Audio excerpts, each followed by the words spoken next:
Prepare to attack. Follow me to glory! F it up! Heroes never die. I am ready to unleash the dragon. Time for a new adventure! You are listening to Choke Point. Open core! An Overwatch podcast. Recorded live before a streaming audience. Ladies and gentlemen, start your engines! Howdy, howdy. Choke Point, episode 4, recorded on August 10th, 2016. I'm Brent Copeland. I'm Freckles.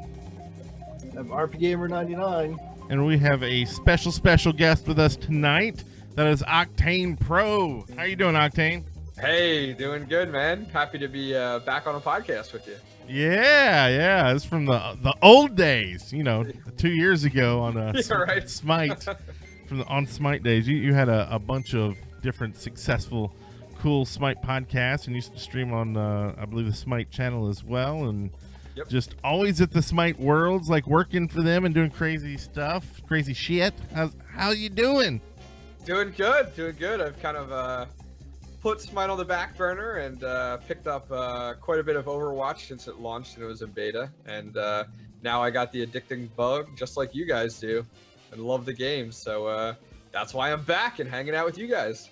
That's awesome. Yeah, I was kind of hoping that Paladins would fill kind of the same role as Overwatch was, but just currently all my friends are playing Overwatch, so I'm doing that. Hopefully when Paladins gets launched, more people will be playing and can hop back over there and play that some more. Yeah, it was interesting because I actually looked at moving to Paladins more as a more dedicated game because it was kind of filling that niche for me, and I even started to put together all the content and the assets for a Paladins podcast, and got approval from High Res to use their music and everything, and talk to the music director and all. And then I started to play Overwatch and completely lost interest in Paladins. It just fell off, it was gone, and I felt so bad. And I kind of keep up with it with Drybear and Mick and stuff, and those guys who are on the development team, but I feel so bad. I have all these assets, spent money to have professional graphics done and logos, and just nothing. It went away. Well, maybe it'll come back, and if it does, you'll have to have one of us or all of us on the show. Yes, something like that. Exactly. We'll see. Speaking of the show, how about we head on to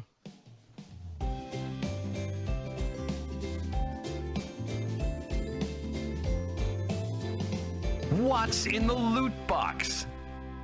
Well, I'll tell you what's in the loot box. Today we're going to be talking D.Va. It's the hero highlight, as well as our weekly adventures. Winston's playing with Lucio's balls, apparently. That's a weird one. Whoa. And then, of course, we have OctanePro sitting in for Aleph Null. And we should say Aleph isn't coming back. He decided he didn't want to podcast. He hates us, and he sends all horrible letters. And apparently RP Gamer pissed him off really badly last episode. So. What'd you do? Went to PC Master Racers. Oh, that's right. Too much console jokes. No, we wish him well, and if he ever wants to come back on and talk some consoles, he's welcome to it. But yeah, weekly adventures. What you we'll head over to. How about we do Crystal first? Freckles, what you got going on? Well, this week I played a lot, as most weeks. Got up to level 171, mainly because I'm trying to get all the Olympic. 171? Yeah. Nuts. And I played a lot of D.Va, and I liked her actually a lot more than I expected to. I don't want to get too much into it because I have that for later when we talk about her, but I had a lot of fun. I think I'll play her a lot in the future. Nice. RP, what you been up to this past week? You went out of town, didn't you? I went to Gen Con, so that was 5 days out of the week that I was not playing Overwatch at all. Any Overwatch costumes, though? Yeah, there were Overwatch costumes. I even met the voice actor who voices McCree. Wow. Nice. And you, of course, got some sort of bumper or something recorded for the show, right? No, because I was just thinking about his D&D show. I have my player's handbook and stuff signed from him. So. Oh, that's awesome. Did he sign it with his voice? It's hard to do. But, he did say it's high noon though, so that's awesome. How about you? I don't know what to call you on the show. What do you want, Octane or Doesn't matter. I'm gonna Octane, slip, Patrick so- is fine. Whatever works is from. For me, playing a lot of ranked. As soon as they introduced Overwatch ranked, I was all over that. I do game a little bit more casually versus daily all the time versus what I used to when I was doing the podcast. Yeah, playing a lot of ranked. The matchmaking is definitely gone through quite a bit of change over the last several weeks, and I'm enjoying it a lot more. Oh, it's a good change. Yeah, a good change, I would say. It's becoming more competitive. I like the games, and when you finish a game and it's neck and neck, you know that the matchmaking's good.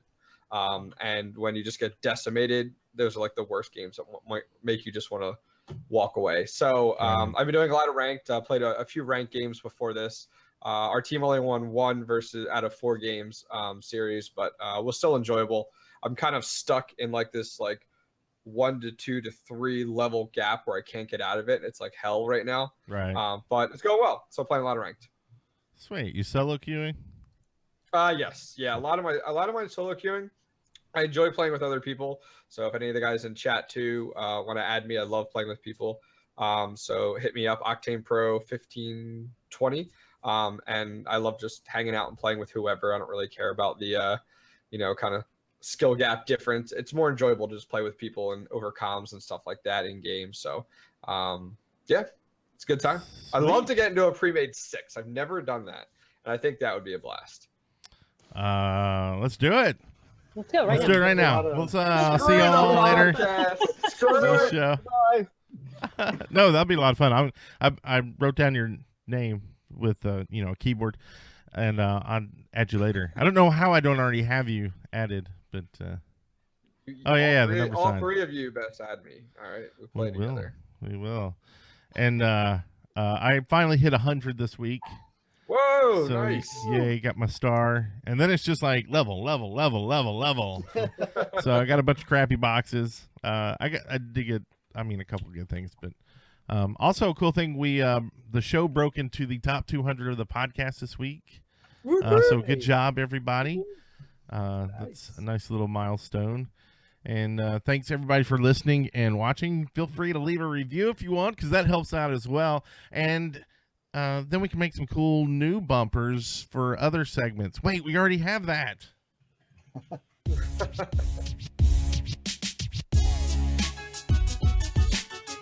News and discussion. They could be much cooler, see? But that'll do. So we got a lot of news this week. If there's something cool you want to dig into, just let me know. We can stop there and keep talking. But the first one is the Overwatch World Cup. It's been announced. Anybody excited about this? Going to be watching these? Yeah, I saw this, that they came out with this. Now, the World Cup was the one where it's actually invitation only. Is that correct? I believe it is an international exhibition. So, yeah, this is... Yeah, they're calling it an exhibition, too, which is kind of like the safe word. Because you Right. don't want to call it a tournament, so they're calling it more of an exhibition, which I completely understand. I mean, those things happen at, like, CEVO and stuff like that, and CES and such. So I think it's a cool idea. I really like it. For me, it always makes me question, like, how do you invite these teams? Because last I looked, all they do is go through and invite the major esports teams and call them the best in the world, and that kind of drives me nuts because it's like really, like, how are you gauging that? So especially with such a young game and teams kind of up and coming. But I'm glad they're doing the open. Not to derail it, but I'm glad the open is out there, and you're actually allowing these teams to kind of work through it to get a name out there. Yeah. Well, in this one, they're picking them through a variety of criteria. They say, what does that mean? Yeah, right. Like their in-game performance and standing in the community. So that means they're going to get some players that are good and then some that are like doing YouTube videos, or do you think it's all going to be like trying to get the best players? I think it's all going to be very competitive based. Okay. I don't think they're going to showboat it. Is kind of what you would call that. I know, just with high res, they did that the one time, and it kind of, I don't know if you were at that World Championship, kind of like fell through a little bit. It was just kind of like this big waste of time and stuff, and it kind of diminishes the quality of the product that you're delivering. Right. So I'm hoping at least that they keep it very competitive and go down that route. I think Blizzard does a very good job of separating that. And as you know, I mean, I don't know if you knew it, and APC Adam from High Res, I don't know if you talked about it on the show. He moved over to the Overwatch team as their esports manager. So I feel like he's brought a lot of that experience and knowledge over to that esports team as well. Yeah. Well, that's cool. I mean, so I guess it's that first pool of players they do, and then we'll be voting on those. So they'll put those players up on August the 11th, I believe. So look for that. You've got to have an account to vote, and then you can pick your favorite player if you know. I mean, that's the thing that I guess is weird. It's like, do you even know who the player is you'll be voting for? But I guess they have their own communities, and so that'll be interesting to see who gets picked. Next, we're going to get to see a new animated short soon. August the 18th, Yay. The Last Bastion will be out. What a title. It's like, what? I mean, I think it's cool. Blizzard is amazing at doing announcements of announcements. So, like, it's just, I mean, I think it's awesome. I mean, it gets the hype there. They know how to do it. I mean, their marketing team's phenomenal. But these are awesome, and I look forward to these. And, this is the way they're storytelling. This is the way how they're giving us, the background on these characters. So I'm looking forward to it. And this is, it'll be at Gamescom is what it is. So I guess that's why they're doing it. And they've got some other stuff they'll be showing there. So they're kind of hyping both things. And like you said, I mean, their animated stuff is just, it blows me away that it's like, hey, we're doing this awesome game. Well, hey, look at these videos we're doing too that blow away half the, content you see in the movie theater. So enjoy. Like, I'd like to see a feature length, at some point. Yeah, they could definitely do it. I know when they were first talking about, I forget what event it was at, talking about Overwatch, and kind of very early on, it wasn't released or anything like that. And they were talking about just like how they're going to tell the story, because that is huge for Blizzard, and which is completely understandable just with the way that we see their games polished and their storylines put together just from World of Warcraft and moving forward. And it was interesting how they talked about storytelling from a different perspective, being, short videos and such like that. And, it makes you want a movie. I don't know about you guys, but like you see the cinematics and it's like that little teaser, like trailer, and you're like, all right, where's the movie? When's it coming? Yeah, and it gets you just built up for the game too, to go play the game. You just want to, okay, screw everything else.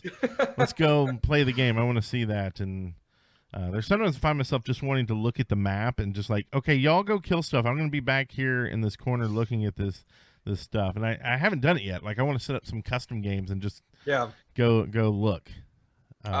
You and I, let's do it. I'd love to just do that. Right now. See y'all later. Take two. We're doing a YouTube video. It's like, let's take a tour of Nepal. Yeah. You got to do the voice. Bitburner and I kind of did that. Did you? Nice. Did y'all find anything cool?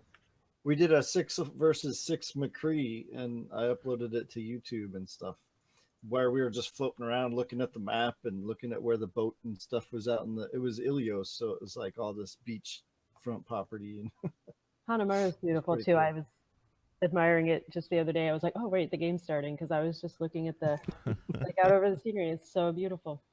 I'm not gonna lie, I did get kicked out of a game once for idling. I was like, it wasn't ranked, thankfully, but I was just kind of looking, and all of a sudden it's like, you will be, and I didn't even look at it, and whoop, right out of the game. I was like, oh my god. Also, competitive season 1 ends August 17th.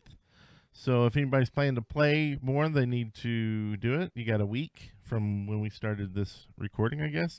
I've kind of stopped playing so much. Like, I played a lot. Maybe if you say it's kind of matchmaking's better now, I might go back in and try some more. But I'm in I was between 42 and 44 and kept going back and forth, and was just like, I'm never getting out of here. Well, the nice thing is too is like they've done an excellent job with like playing with people that are in placement matches. Like, I had a friend of mine who wanted to play. They were a little hesitant in playing with someone that was already ranked versus them in placement, but it does a great job. Like, I was on their team and I was the only person that had a rank, and everyone else was in placement. And then they had an exact mirror setup on the other side. So yeah, definitely. I mean, definitely get into it. Now, did you guys see anything about kind of rewards and stuff like that after season 1? I don't know if anyone read anything about that. Do you know about it? You can talk about it if you want. I saw some of it, but... Absolutely. So what they're doing is, I believe it's 65 and higher, if you hit that rank, you get the golden gun. Is kind of the reward that you get. It's kind of like the skin type of setup. But anyone lower than that, it's kind of like a point system you get based off of where you are. But Right. apparently, like 65 is kind of that cap, and then anyone above that, it's all the same. Granted, if you're in the top 500, if you're in the rank like the top 500 people, then you get this like cool spray. Yeah, is it's like what an it is. animated spray. Correct. Yep. Yeah. Yep. So and then the points kind of drop off like 65. I think 65 is like 300 competitive points. Yeah. And then it slowly works down, which is kind of nice. It kind of also is. I'm interested to see if they give us like statistics about at rank after season 1, kind of like Who's where in the which? where the norm is and where the average is, because it would be really nice to know. Like you were saying, oh, you're 42. Well, is that the average? Is that like right around there, so that okay, I'm an average player? Right. I don't that think would so, be- because that's the second block. He goes to 0 know what to I mean? 39 and then 40 to 45. Hey, come on now. Try to get you healthy out here. But it would be really nice if that's kind of how it worked and how it was set up. I think that would be really sweet to be able to see that and how that works out. So Right. the only thing I'd like to see moving forward, maybe in season 2, is maybe different brackets and windows for prizing. I think, adding more and more, those different prizes, because I feel like right now it's like 65 and higher, here, you get this golden gun. But other than that, that's really about it. So Yeah. I'm hoping we see more of that. Granted, it's season 1, completely understand, just starting out. I know matchmaking is more important. And I so, think instead of 65, it should be like 47, for example. So, I think that would be a better place. well, you get 40 points. The rewards are based off of your highest rank that you achieved for the whole season. So even if you started at 47 and then you went down to 44 like I did, then I would still get the rank 47.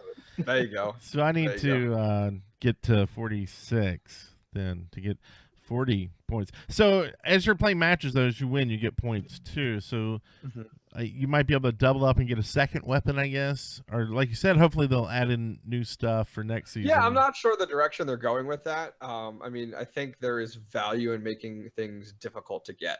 Right. When I finished with when I stopped playing Paladins was when they first added the skins into it, and you had these like really rare skins, and it was really cool to see come across someone that had that skin, because it was like, oh wow, like, and make it rare, and it very much reminds me, if they're going to go in that direction, if they're going to make it similar to like how WoW was in like Vanilla and Burning Crusade, where like you got a mount, like the Karazhan mount, and it was like super hard to get, but you got it, and when people saw it, it was like, wow, where'd you get that from? How did you get that? I've never seen that before. I love to see that type of stuff in Overwatch, where there's certain skins or stuff like that that is so rare that when you come across someone with it, it's actually, impresses you, and you want to look at it more and stuff like that. So I'm hoping they go in that direction with some of their prizing. That'd be awesome. Also awesome stuff. Patches. They've got a new little patch came out that fixed a bunch of bugs. One of them I thought was kind of funny. They fixed a bug on Estadio das Ras. Is that close enough? That's the Lucio ball, where players could spawn as other heroes. Yep. And so there's a bug where if I guess you tapped H real fast after someone scored, which is the hero select, that you could spawn in as a different hero. And so that could really mess up the game really fast, I'm pretty sure. But they fixed it. Also, they changed respawn time to 10 seconds for defenders on all maps. I like that. And then they also changed the payload speed. They reduced it on Watchpoint Gibraltar. Any of those? Anyone hates those changes? Loves those changes? I guess the payload was going too fast in Gibraltar. I wasn't aware that the payloads moved at different speeds.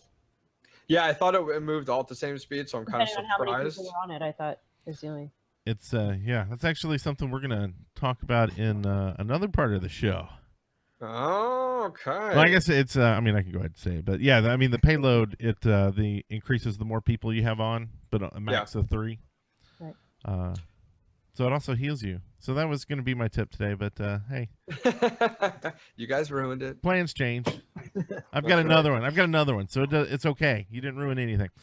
Also, a little bit of drama in the competitive scene. Team Solomid transferred its team to Complexity. Apparently, and I had no clue about this until I read this, but apparently there was a Code 7 team that had gotten into some troubles cheating in past games, not Overwatch, Correct. but in Call of Duty, I think. Yeah, it was 2 games that it was 2 players, not the entire team. It was 2 Right, players that got caught in 2 previous games that not competitive type of games, in like the ranked competitive mode with cheating.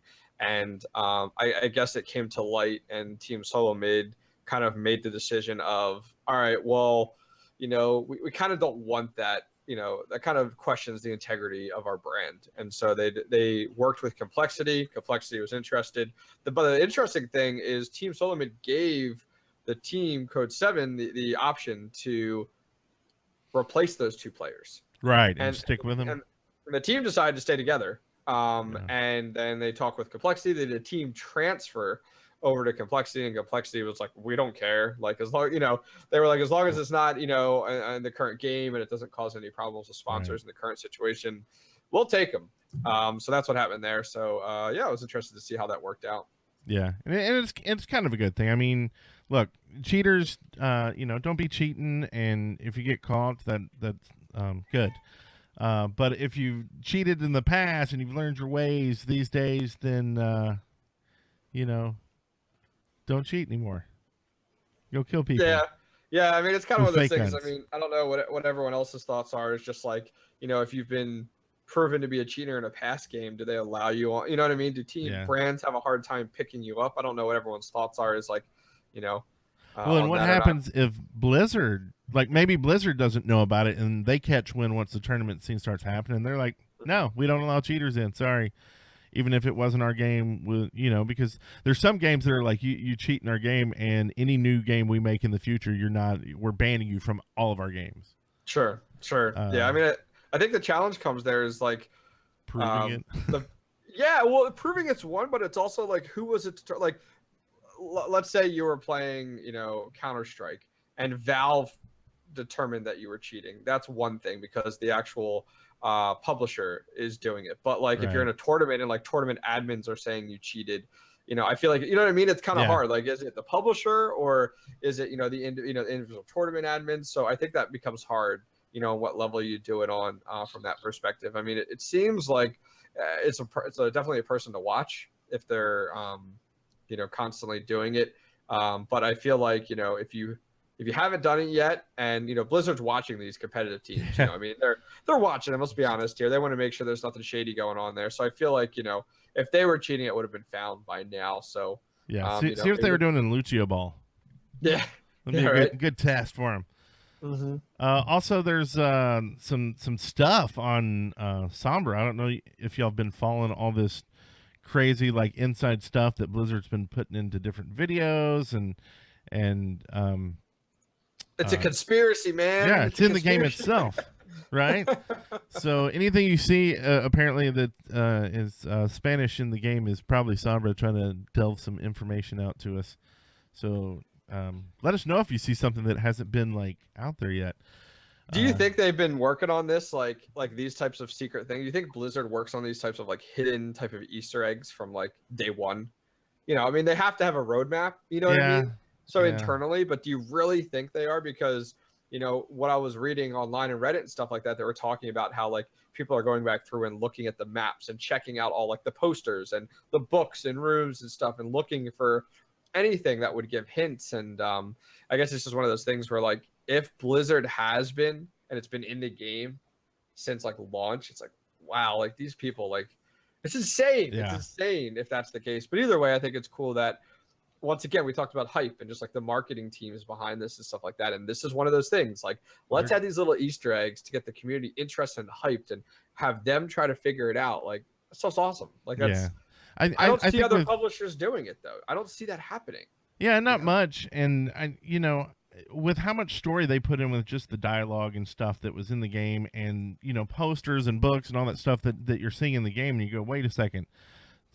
Like, you figure out who D.Va is, Hannah, because of this poster and that, and these things just kind of add up. That I think that maybe they did start putting this in early once they started kind of fleshing out who Sombra was, and because she's the going to be a stealth character, it's like, hey, this will be a cool way to release it. We stealthily add it to the game over other patches until she's ready, or he. I just assume she with the name, and we'll see when summer comes out. Maybe they'll give us the full story. Like, hey, you missed this or this, something like that. Because there's one code that I'm really interested in. It's a huge code that no one has seemed to crack yet. That was, and it looks like just kind of a, it's a bunch of jumble of letters, but it looks like there's some slashes which could be a URL. So I think if you figured it out, it might go to an actual URL where you get some more information. That'd be cool once that comes out. What do you guys think about the fact of having a stealth character in this game?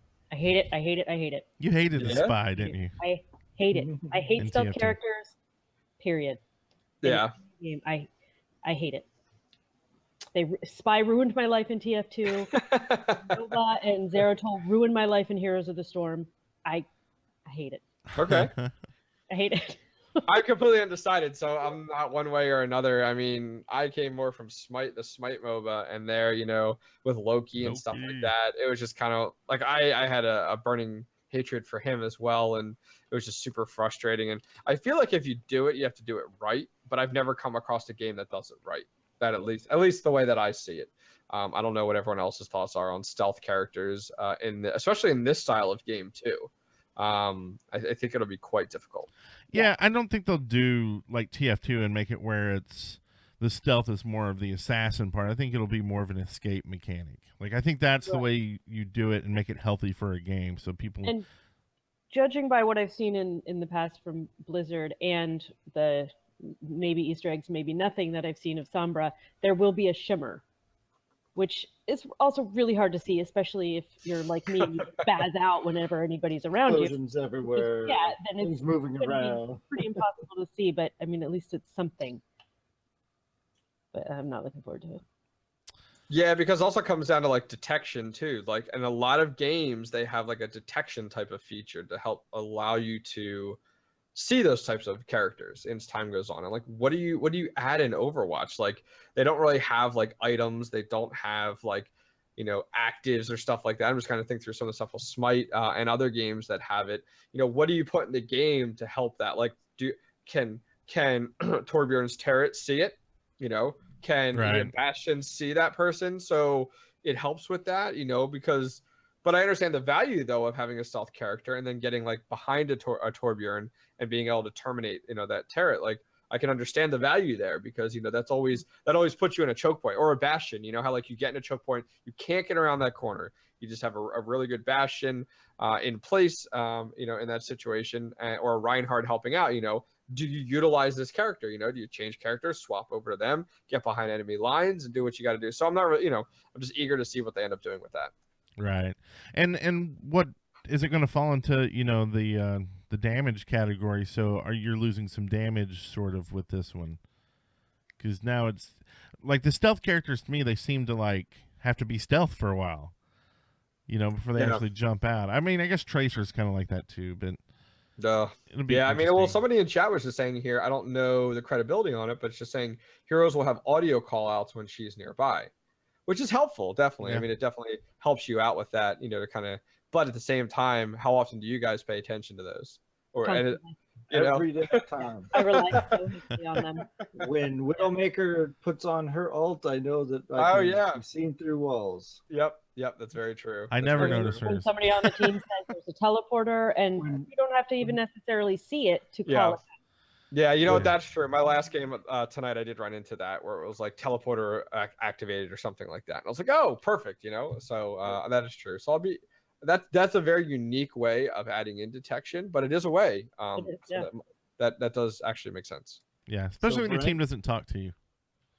When Widowmaker speaks French, that's when she's wall hacking. Yep, if it's in another language, it's the other team. Yeah, right. When Widowmaker speaks French, that's when you're like, oh, look out. That's it. I've been blocking French dialogue out of my brain this whole time. I need to stop that. Speaking of stopping that, let's stop this segment and move on to this one.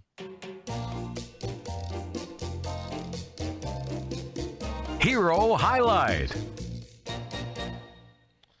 We got the little highlight section this week, and that's D.Va. We'll run out of these eventually when we run out of new characters, if we ever do. Who wants to talk about D.Va's mechanics, just the weapons in general? Anyone dying for that? Anyone have it up so when I call them, they'll have the information? I have it up, but I feel like I've talked a lot, so I'll let someone else do it. But I'll I try. can talk about it, but I don't know what the names of her weapons are. Okay, like the fusion cannons. Is that in her mech? Mm-hmm. I like those because you never have to reload. There's no like downtime on them. Do you know how many pellets there are per shot? A gajillion, I think. There's 8. There's 8. I'm gonna do a trivia show tonight. 7 rounds a second. Do you know where the fall off range is? No. No, I'm just kidding. We won't do that to you. So also the boosters. Mm-hmm. She's got the boosters that shoots her around into the air.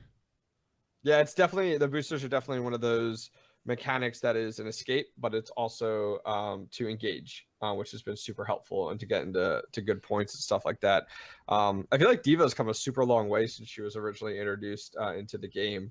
You know, I see her almost in every game, so you know the character is at a good point.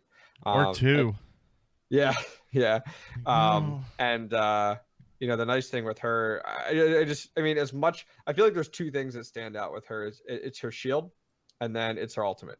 I feel like are the big game changers. Her shield is effective when pushing, and then her ultimate is just phenomenal in, you know, you got 10 seconds left in a match, and you need to pop that to defend it, or you need to pop it to engage it on a capture point. So yeah, those are kind of my 2 cents on D.Va. Yeah, and the changes with the ultimate in the patch just a few patches ago. I mean, that just even made it better. I mean, now she doesn't have to dodge it, and I think there's still a lot of people that don't even realize that. Yeah, but you still see people running to dodge their own ult. And you're like, no, shoot people in the back who are running. Yeah, I actually talking about her ultimate, I actually had in my last match before I jumped on this call here, I had a D.Va on the other team that had a full team kill with her ultimate. Nice. Wasn't on our team though, unfortunately. It was against our team, and it was amazing though. Like the D.Va played phenomenally the entire game, but it was one of those situations where like they showed the replay, and she just went in, tossed it up, threw it up there, and you just see it come down, and then boom, like everything, and all of us went, and we couldn't get out in time, and it was just a disaster. But it was awesome to watch, and it was just like, all right, I'm going to give you the +1 at the end because that was amazing. Legendary. You know, I can't pull that off yet with D.Va. I'm trying to get better and better with the direction of her ultimate and placing it and the drop rate and stuff like that because I think it's extremely effective. I had a hard time with that too when I first started playing because I didn't realize that it doesn't move on its own, and if you just hit Q, then it will just happen wherever you were standing. And so then I had to get into the hang of using my thrusters to go in the direction I wanted it to and timing that, and I still don't have it down. Like most of the time I don't get anybody with my ult, but that can be said for any hero that I play at all. But I did get a couple good ones. Yeah, that's a good point to make, is that when you do your boosters, that it pushes the ball, the death ball, wherever it's going, whether it's up and forward or whatever. Also, that ball is movable. So if you're a Reinhardt, you can actually push that away from the rest of your team and sacrifice yourself, or push it away. And if you happen to get it fast enough, I don't even know if you could do it fast enough. You can't now because it's only, 4 seconds now or something? 5 seconds?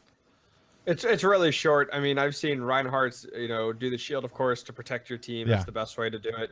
Or to use your charge to push it out of the way. If you can get it like off a cliff, that's ideal. You know what I mean? If you can use that fast enough, that would be perfect. But it's very rare to see that. Now, so the reaction time, by the time you react and then you go ahead and activate your charge, which has a small little delay, I think it's already too late at this point. Now, is Lucio, can his guns push it? His right?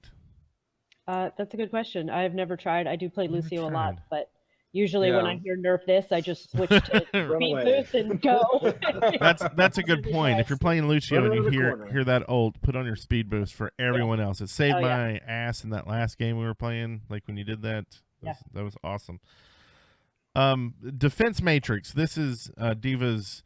They changed it. It used to be just a click ability. Now it's a right click ability, kind of like Reinhardt's shield. So you pull it up Change to for the defend better. stuff. I agree. And unless you didn't know that's what it was, and I'm like, how do you do this? I can't do my shield. Hey, dude, just right click like Reinhardt. Oh, okay, that would have helped. But yeah, so that's a good one. Shield, and then self-destruct we already talked about is the ultimate ability. It's a big projectile, like we said. It does a lot of damage. You can block the damage. You can survive the damage. All those things. Shields are good. Now, when she gets blown up the first time, she gets removed from the mech and pulls out a light gun, which is a pretty fast shooting automatic blaster, and I love it. I almost love being out of the mech more than I love being in the mech. And I feel like that's almost needs a class in itself. That is, and I guess it's a one-armed Very low tracer. health. You could just play Mercy and not heal. That's true. Yeah. I'll just start doing that. Yeah, her health is really low, which is nice, and I like it. Sometimes I feel like it needs to be a little lower. I swear, when I'm like one-on-one-ing with her, and I'm like, oh my god, you need to die faster. Yeah. I like her playing as her. I like the rate of the gunfire. I think it's at a perfect point right now. I think the best part about D.Va out of her mech is that people underestimate her. Mm-hmm. Yeah. Yep. Absolutely. They'll just be like, oh, she's out of her mech. I'm going to go deal with somebody else over here. And, well, I'm just going to shoot you in the back until you die. And it happens. Now, the one thing they need to do is, I think, more skins for her, because I'm not really sure I like any of the skins anymore. They all look too same to me. I like her default because it's all pink, and that's my favorite color. Well, there you go. That's a free one for you. I know. Mm-hmm. Anything? Let's see. The counters, the main counters, I think are probably Mei and Zenyatta. Is that anything else that's good counter? Yeah. Here? Yeah, I mean, Zenyatta definitely. I think anyone, once she's out of her mech, anyone's effective against her. She's such a a little squishy from that perspective. But I feel like Zenyatta is effective there. I mean, I haven't had a super hard time with like Farah or with Soldier 76. Kind of you really just need to be able to burn her down. It's kind of like a race, who can burn each other down versus D.Va when the shield is up. I mostly like to engage D.Va after she uses her shield. After that shield's down, then that's kind of your prime opportunity. Other than that, it becomes very difficult to, once she has that shield available. As a Reaper, you just get behind her and shotguns. Mm-hmm. Take her down really quick. He's a tank killer. Tank killer. We also got a lot of tips in from Vexanon. There's a ton here, though, so I don't know if... Yeah, he mains D.Va, so he had a lot to say on the matter. So I like this first point. He says, learn to aim for the head, because there's no recoil with D.Va, so you just stick to the head and kill people. But her shot pattern is so large that you're almost guaranteed to hit the head of the opponent anyway if you're aiming anywhere mid-chest. Yeah, but if you focus on their head, then it will kill them a little bit faster. I noticed that earlier fighting a Roadhog. Push people around. That's her ability to get her in and out. So push people I have with a hard it. time getting the hang of that because it's not like Reinhardt's where you'll just shove them. You'll just kind of knock them away a little bit. And I did manage to get an environmental kill one time with it, but it was kind of on accident. Yeah. It's mainly to disrupt them. Yeah. If somebody's ulting and you do it, pops them out of it. Sometimes. Depends on who you're hitting. Anyone have any others they want to read in here? I'm sorry, I'm not big on just reading big list of text. Yeah. Oh, that's good. That gets boring. So I understand. Yeah, no, D.Va's fun. Go play D.Va. Kill stuff. Play block D.Va. stuff. Get in, get out. It's good for everything. D.Va is the only tank that I feel I can play. Really? Okay. See, I'm a But Reinhardt, she's an so I have a hard time. off tank, so Yeah. Yeah, it's not. It's just a second. Yeah, it's kind of a secondary type of situation. but There. nobody chooses tank, and I'm like, well, the only tank I'm good at is D.Va, so here we go. Yeah, right. We're not going to be very good, but okay. Then you kill stuff. Okay, any last words on D.Va before we move on? 3, 2, okay. Torbjorn's Workshop.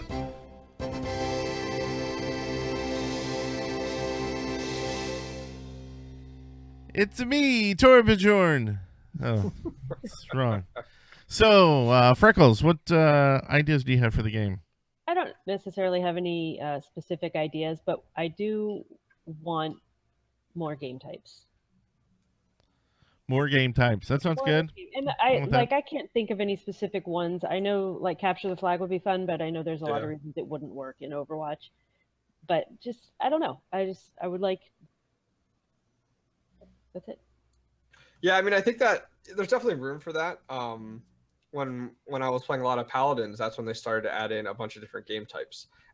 They had one that was I don't know if you ever played it, Brent, but it was one where it was almost like a an H1Z1 battle royale type of spinoff, where it was all of a sudden a giant foghorn would go off and gas would start to seep in, and it would force the gameplay to Right. it would force battle, and then it was last man standing on this point. So like it would go off, and on the point it was last man standing, and as the gas came in, it would, if you were in it, it would kill you. So it would force the gameplay. So it was really cool because like you could all of a sudden like rush to a point and try to set up, or you could like go around and try to like get people. So they had that game type. I'm trying to think what else they had. They had a whole bunch of different ones. They had was the like cart. that movie, Catching Fire. What was that thing with the Mockingjay? Hunger Games? You know, with the bow. She shot Oh, the bow. yeah. Hunger Games. Yeah, Yeah. Hunger Games. Good did they understanding, really? Frex. So I mean, that's kind of the same idea. Is they did the Hunger Games and some of the some other shooters, like you said, where the fog or whatever, the border Yeah. would basically move in and force you into the center. So Yeah, that's I a good forget one. what else they had. They had a few different ones. It wasn't just that, like capture point. They did and, the multi one where you captured the point, but then it spawned the whatchamacallit, the thing that moves, the tank. yeah, the turret or whatever, And then you move would take along. that they to did the that. base. That's correct. So that was the situation. It was a capture point. You capture the point. Whatever team captured that point, then a little turret on wheels would show up and start to move along, and then it would attack your base. Yeah. And break down walls on your base type of deal. So they definitely, I will give that to High Res with Paladins. They definitely came up with some fun, creative ways for additional game types that I never would have imagined would have worked in that type of play style. Looking at Overwatch, I think that'd be a great idea. A lot of people I heard were talking about like, are they going to do kind of like a custom games type of section, very similar to like StarCraft, the original in StarCraft 2, where they're like custom games or like crazy, very expansive and very crazy.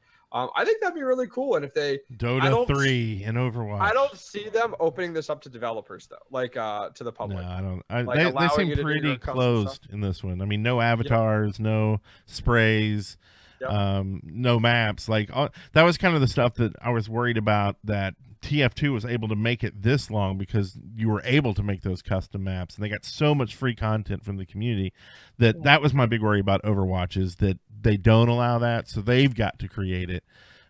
So I think we will see new maps, and hopefully soon. I bet we'll see the double payload map like TF2 has, where each team gets a payload. That would be a lot of fun. Yeah. No, I think good. It's a a good idea. Though. I wish I had a little ding for you, ding, but I don't on the board, or a Pikachu. I would have done the. How about this? That was awesome. That'll work. There you go. How about you, RP? You got what's your idea? Well, Bitburner put in an idea of being able to change skins while waiting for a match to start.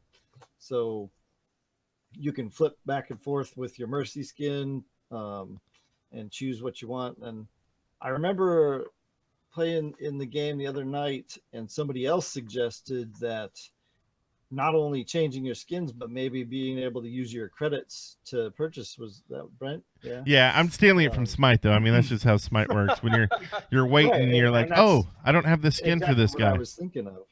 Yeah, it's exactly what I was thinking of. Is They would you have just your sell credits. You flip through all the skins. Oh, I like this one better for this match, so buy it. Yeah, and you have time while you're sitting there waiting. Well, I mean, unless you're defending. Who's going to shoot all the video games if you're busy doing that? You have to destroy the entire dropship. Some people want to change clothes. Some people want to shoot video games. When they make the video games playable, that will be fun. No. Until people just stay in spawn playing mini games instead of actually contributing. Right, which is already, I think, happening, right? Yeah. Sometimes we were doing playing basketball, right? There's a little mini game for you. There you go. Yep. I've never made a basket at all. I've never made one. I haven't even seen it. One of our friends, Bitburner, the other day. That was amazing. There was confetti and everything. There was like a big fanfare. It was so fun. We should have won. Like that should have just been game over. That's awesome. Right, give you a point. Round over. What just happened? And then they just show the other team what happened. Play of the game. It should have been play of the game. So that's a good idea too. That was awesome. Looks like you have an idea here, Octane. Do you want to talk about your idea? Definitely. I think they can take some notes from Counter-Strike. And before people are like, whoa, let slow it down a little bit here. What I like is the fact of like, okay, right now you got your loot boxes and you open them up and you get skins and you get stuff like that, but you don't really get duplicates of things. Well, what if you did get duplicates? And then you could go ahead and you could trade them with your friends that didn't have them. I think that would be a lot of fun. That'd be very cool. But then you also could take notes out of things like World of Warcraft and do like an auction house type of style, where you could list those skins for kind of the in-game credit, in order to purchase them. You could purchase skins that you really wanted to. You could trade them. I feel like that would be a lot of fun to be able to, because it adds that almost like its own second little mini game with it. And it would add value to some of these skins, because right now there is like, oh, you have that, like I've never seen that, or but to be able to be like to be able to purchase them and such, I think allows you from an auction house system would be kind of neat and allow you to do something with it. I don't know everyone's thoughts on that. Any negatives? Did anyone see any negative to that? I don't. TF2 did, and it was huge. Yeah. They had more of a economy following than an actual gameplay following. Yeah.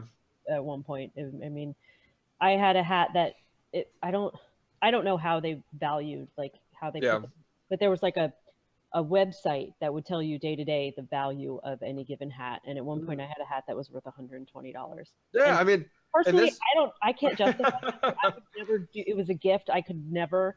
Yeah. I don't understand, but I know some people get really into it, and I don't have a problem with it. Well, this would be its own economy. It would be its own. It would flourish on its own. You know what I mean? The community would determine it based off of what it was. So like Overwatch would go, Blizzard would go ahead and provide the skins. They just continue adding skins to the game, but it would create its own natural economy.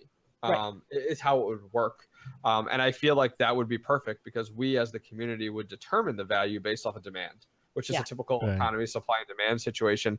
But the nice thing is Blizzard can have, they still have their hands in it, so they control it, so it's not outside of them, and they can determine the supply though, because they could, with the skins, and the rarity and stuff like that. So I think that would be huge.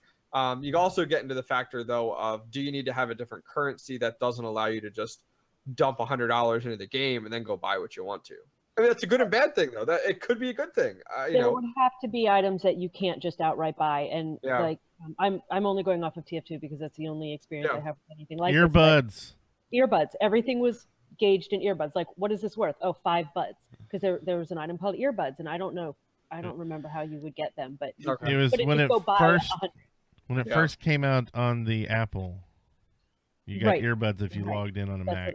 So you would have to on the Mac. I'm getting old. If you played on the Apple IIe, Apple Mac. And so that was just how they priced everything. They just gauged it based on how many sets of earbuds it was worth. Yeah. Somebody Darth made a comment in chat saying, well, wouldn't it get oversaturated? Yes, that's how an economy works. So you would have an oversaturation of some of the common items. So any person could just go in and get that if they needed to off the auction house, whatever.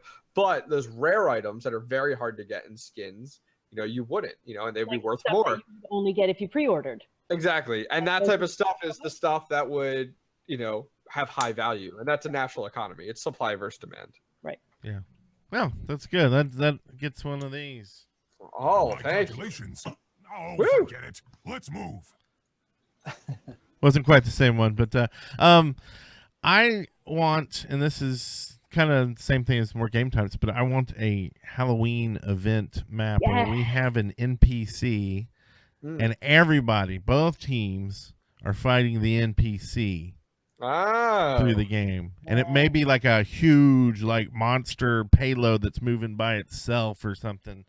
But anyway, I think that'd be really kind of cool and fun. Like a Halloween event type of situation, and who could, do the most damage and stuff like that to it or whatever. That would be interesting. So you could make it even more interesting, and on a map you'd have to go to each door, and the door would open. You have to fight a mini boss and get candy, and the candy would drop, and you have to return the candy back to a witch in the middle. There you go. And then who got the most it's kind of one of those getting the. It reminds me of Heroes of the Storm and how you had to get certain coins with the ship. Yeah. So same situation. You got to beat out the little mini bosses, and then you got to take that candy to a certain spot and fill up your Probably a witch.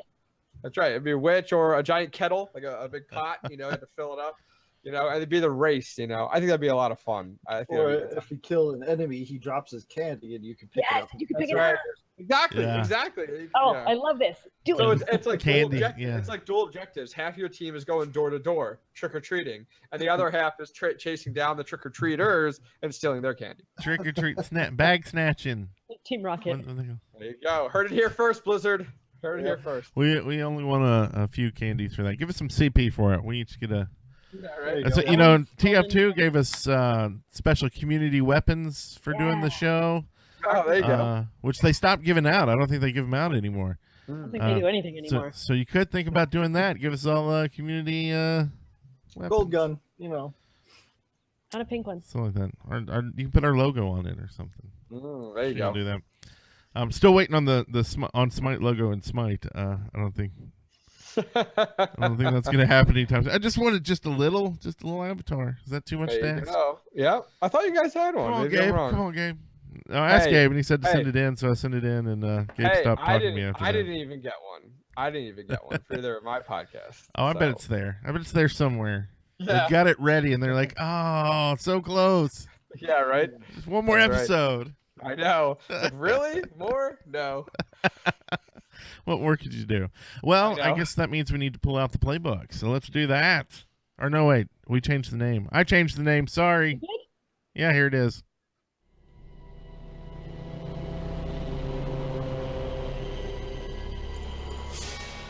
Winston's Laboratory. Huh? No? Very nice. I can have him say playbook instead if you want. Laboratory is nice. I like it. We'll have to change it here. Laboratory, something like that. Anyway, so my trick is an easy one. I gave you one earlier, but I'm going to give you another. Reinhardt's shield. If you're playing against Reinhardt, shoot his freaking shield. Like, it does go down if you shoot it. Like, there's too many times I see. Go down if you don't. Yeah, and there's so many times I see, like, him just coming to the point and just pushing, and it's like he shouldn't get to the point with that shield up. So do that. It has to recharge. Frex, you got a tip for us? Or actually, RP. Yeah. I'm changing What? it up. RP, what's your tip? Oh, mine was just about D.Va's ult. D.Va's ult will make the other team scatter, just like a lot of other ults that are out there, McCree and whatnot. Use that to your advantage. Get everybody off of the point by setting your mech right there and setting off the ult. They all just run. Scatter, like little cockroaches. Cockroaches. Or if the enemy's team is all gathered behind, Reinhardt's shield and they're all coming up in force, throw your mech in there and watch them all just go in random directions. Or yeah, well, that's a good one. Yeah, even if you don't kill him, you at least get rid of him. Frex? For D.Va, my tip is using her boosters to fly straight up to get out of the way, just to avoid like a Junkrat tire or a Pharah ult maybe, or just use whatever. If you just need to get out of there for a second, it'll give you enough time, unless there's a ceiling, obviously. But I actually did it on accident because I had been so used to playing Pharah, and when something would happen, I would take off and deal with it from above, justice or no. And so I accidentally did that as D.Va, and I was like, oh, it worked. And so then I just got into the habit of kind of just flying straight up to avoid things. But as a general tip, that's a good one, and it works also if you fall into something or off something, right? Yeah. So if you fall into the well or you fall off the edge, don't just think your life's over. You know, it's like if you're a tracer or, Mercy. There's some other ones. Where's some other ones that can fly? Pharah, of course. One thing that'll help out your team if you're a D.Va in that situation where Pharah's ulting, hit your shield and fly straight at her. Yep, she'll kill herself with her splash damage a lot of times. I only know that from being on the Pharah end of it, unfortunately.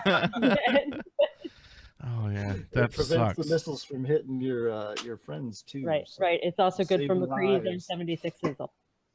Just Save put it in some there. sentry guns with your shield. Don't be selfish and just use it for yourself. Yes. Right. I know you're an engineer a lot. Yeah. Then you play one in a game too. And I'll play one in a game too. So my general tip for any class is fight on the point, please. Fight on or at least near the objective. I see this so often, and I wind up just screaming, like literally screaming at my monitor, because my team will get the point, and then everyone's like, "Oh, we got it, la la la," and just scatter and off to the wind, and then they're gone. And I'm like, "Well, where is everybody?" And then the other team comes and they take it.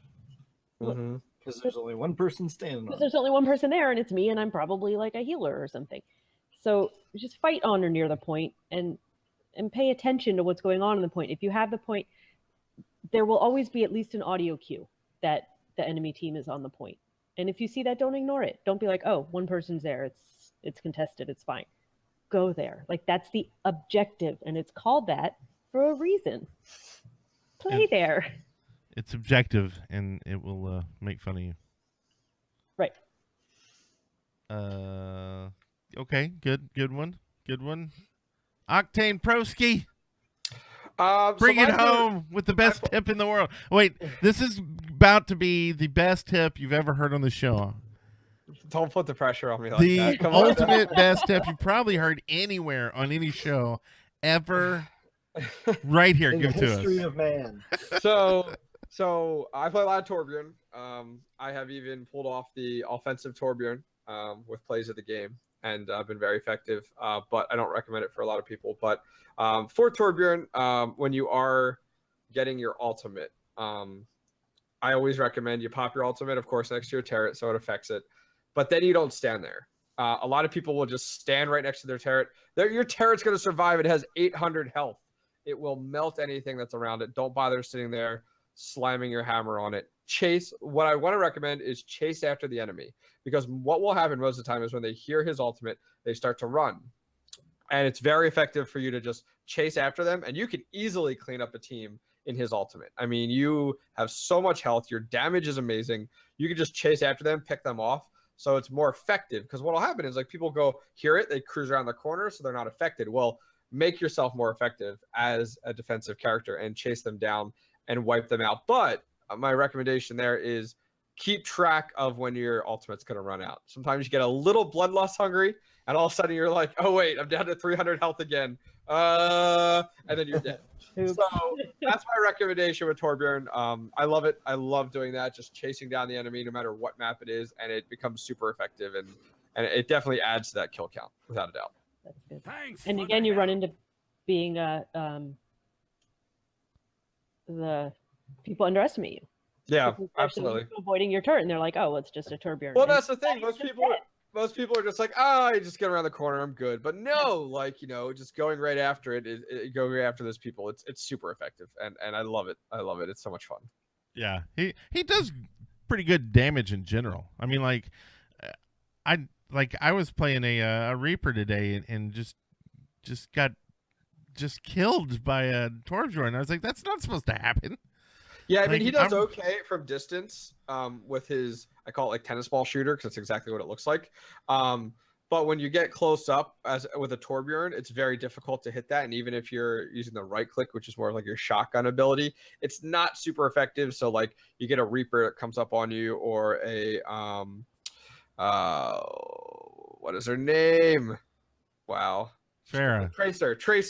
Sorry. Tracer right up on you. It's very difficult. Like they're so quick, they're so fast for Torbjorn. They're definitely. I mean, but that's the counter to Torbjorn, is to getting real close to him, and that's the effectiveness of him. But Tell him how much you yeah. like him and giving him a hug and showing emotion. So you're gonna have to guest spot again when we do our Torbjorn episode, because I also have a ton to say. I love. Perfect. Yeah, he's a lot of fun to play. People underestimate him a lot. So that is my Winston's laboratory tip. Imagination is the essence of discovery. Well, that was awesome. Like I said, best tip ever. Who didn't think that? We do have a bunch of links that we will throw in the show notes. We've got a link of someone using the bug in Lucio Ball, as well as the secret code that was at the end of a video. We've got an image for that, as well as Freckles' play of the game as D.Va. Oh, yeah. So be sure to check this out on YouTube and see those, because we can't really show them to you on the podcast feed. So be sure to hit the YouTubes as well. And I want to thank Patrick, Octane Pro. Thank you so much for being on the show. Like, are you pimping anything out these days? I started. It's been months. I decided that, you know what, I'm gonna start to get back into it a tiny bit, just that little bit. And I've been doing vlogs actually, just on my YouTube channel. And it's easy. It doesn't take any time for me to and I do them on the way to work or on my way home. So I'm always driving. I have it, up on my dash with a mic, and I'm just talking about whatever, life, work, politics, What's it gaming. I don't have any. Oh, it's called the Octane Rundown. And I do it twice a week, and it's on my YouTube channel. So if you want to check that out, it's youtube.com/OctanePro. And then SCII from back in the StarCraft 2 days. And the same things with Twitter. So Twitter and YouTube. I don't use my Twitch channel. I should just give it to you. It's got like 8,000 followers. I'll take it. Yeah, that's right. It's got partnership. I don't know if Twitch would let me do that, but they won't. I tried to get our Dead Workers Party channel, and they're like, "No, sorry." I'm like, "Are you joking?" But yes. So I do 2 of those a week. The next one will be on Monday. I call it Politics Monday. So I talk a little bit more about politics on Monday, just because of the time of year. But I talk a lot about gaming too. So check that out. That's where you can find me and keep up with me. But that's it. I'm not doing anymore. I'm not editing. I'm not doing graphics. I'm not doing anything. That's it. He's guest hosting. That's right. We'll get him back again. I will guest host on any podcast, because I don't have to host it. I don't have to do the work. I just show up and talk. And did a great job, as well as everyone else. Thanks everybody for watching. Thanks everybody. So that's about it. See y'all later. Bye. Hey, the end's in sight. You are now at the end of another episode of Choke Point, That's a star performance. a podcast brought to you by largemarge.media. Go there for more information, or leave us a voicemail at speakpipe.com/chokepoint. You can also follow us on Twitter at ChokePointPod. Well done, my friend.